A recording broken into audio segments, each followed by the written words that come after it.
తెలంగాణ భవన్లో కేటీఆర్ మాట్లాడుతున్నారు. ఇప్పుడు చూద్దాం. మనం కూడా పోయినోళ్ళు పోయినరు, ఉన్నోళ్ళతో మంచిగా పకడ్బందీగా నిర్మాణం చేసుకుందాం. కానీ కొంతమంది చెప్పంపుతున్నారు. ఇప్పుడే కృష్ణానే చెప్తున్నాడు, తప్పు చేసినామన్నా మేము ఇలా పోయి బేకార్ అయిపోయింది కథ, మేము కూడా వస్తాం, జర మమ్మల్ని కూడా క్షమించండి, చేర్చుకోండి అని కొంతమంది చెప్పంపుతున్నారని చెప్పిండు.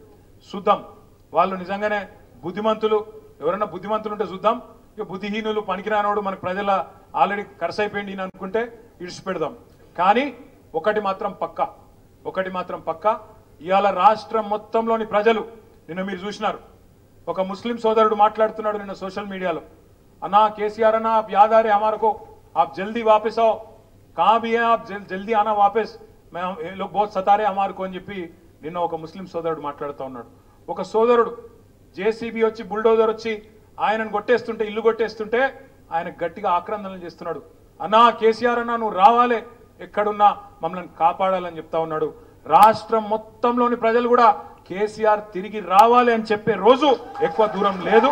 తప్పకుండా సందర్భం వస్తుంది. మళ్ళీ పేదల కండగా, మళ్ళీ హైదరాబాద్ ప్రజల కండగా బీఆర్ఎస్ఏ ఉంటది.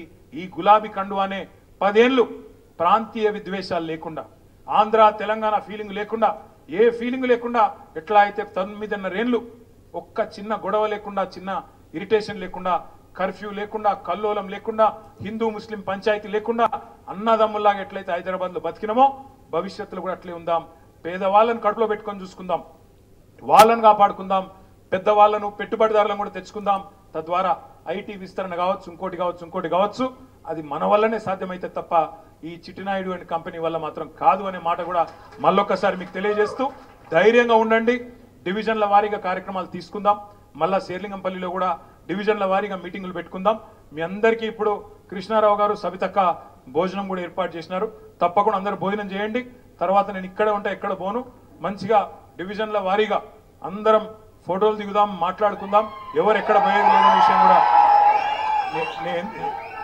రాగా కాదు. నేను ఎందుకు చెప్పినా అంటే, ఇక్కడికి వెళ్ళి కొంతమంది ఇప్పుడు నాకు ధన్మని దుంకుతారు, నాకు తెలుసు, అందుకే చెప్పిన. అందుకే ఆ అర్రలు ఉంటాడా, మీరు మంచిగా భోజనం చేసి రండి. ఆడనే ఒకరి తర్వాత ఒకరు 2 గంటలైనా సరే